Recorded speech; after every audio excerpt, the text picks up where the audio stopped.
there. I'm Senior Editor Kevin Van Ord, and with me is Carolyn Petit. Hi. And we just saw the Microsoft press conference, and we wanted to react a little bit to Splinter Cell Blacklist. Splinter Cell Blacklist. Yes, one of the games this year that has the word black in its subtitle. Well, it's an important word. It communicates so much. Yes. A mood, a tone. Yeah. But what we saw, what didn't seem all that black, it actually seemed pretty quick. And pretty spry. That was one of the most, the most noteworthy things about it is the way that it just flowed, and the way that Sam Fisher has so much speed and agility in his movements here. I mean, there's a really impressive section where we see him kind of chained together using his kind of mark and execute ability, a number of kills. And then, as soon as he's kind of just cleared out the immediate area, he just starts just climbing up a wall, right? Right, and he's hustling the whole time. Yeah. And it's interesting. I mean, I want to point out, too, that, of course, we're seeing a press conference. We're seeing what Ubi's put together. They've practiced this. They know exactly what they want to show.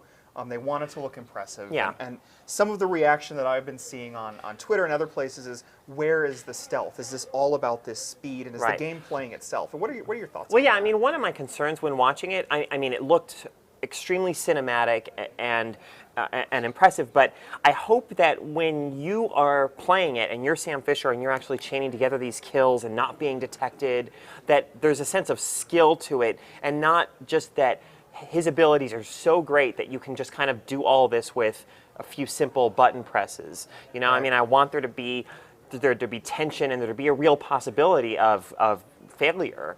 So obviously, though, I totally understand that in this demo, the game may be quite challenging and it may have all that, but that's not what they would want to showcase here. Sure. But we did see some returning mechanics from Splinter Cell Conviction. We saw peeking under the door with a mirror or glass. Yeah.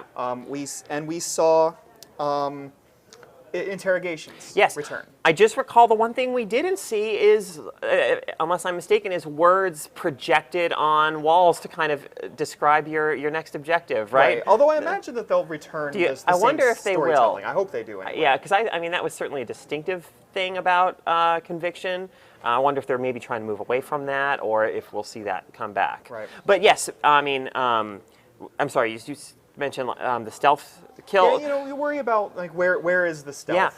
But I felt like that actually was represented in a number of kind of sneaky kills that they did show him perform. And not only sneaky, but bloody. I mean, there are moments where he kind of pulls a guy into, I think, a tent that he's taking cover in and just stabs him. And when he removes his blade, there is a dramatic blood spatter on the surface there. In engine cutscene, you see the blood actually coming down your interrogatee's, that's a word I just made up, his face. Totally. It was definitely not, it did appear to be in engine, not out of engine. So, some impressive stuff that they're pulling off with the visuals. Also, this is Ubisoft Montreal. They make Assassin's Creed, and we saw Assassin's Creed infiltrating our Splinter Cell in terms of the rock climbing. Yeah, definitely some influence there.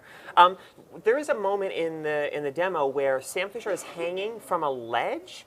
Now, was that a Connect feature that he says, "Hey, over here," or something like that, or was? I couldn't really tell. I thought that was actually Sam Fisher talking. I thought so too. Somebody near me commented that it was a Connect feature, but I thought.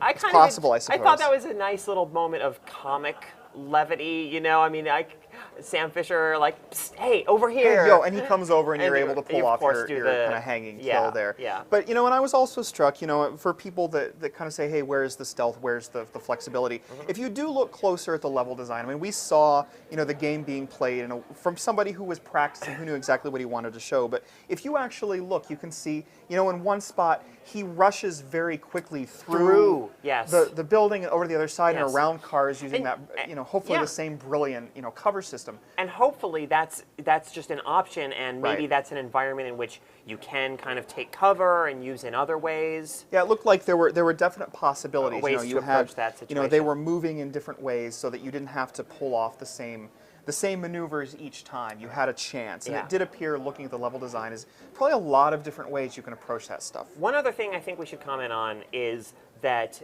Sam Fisher apparently is now the head of some sort of he has forces under his command, because there was a moment in the demo where he's in kind of a tight spot. There's a lot of heat coming down on him, and it seemed like he called in a kind of an airstrike or something, Right. a bombardment on the No, that enemies. did totally appear what was happening. So that could bring a new tactical element to Splinter Cell. Obviously, you probably don't want those powers to be overdone to kind of make things too easy, but that could lead to some interesting possibilities depending on the kind of powers that he has available to him. Yeah, but the fluidity, I mean, it definitely stands out. I think one thing we get from it is it looks fluid, Yeah. it looks potentially fun. Yeah, it looks really whether or fun. not it plays itself, I don't know about all that. But we certainly are excited to find Yeah. out more about Splinter Cell Blacklist. A very impressive and entertaining showing, I think, today at Microsoft's press conference. Agreed.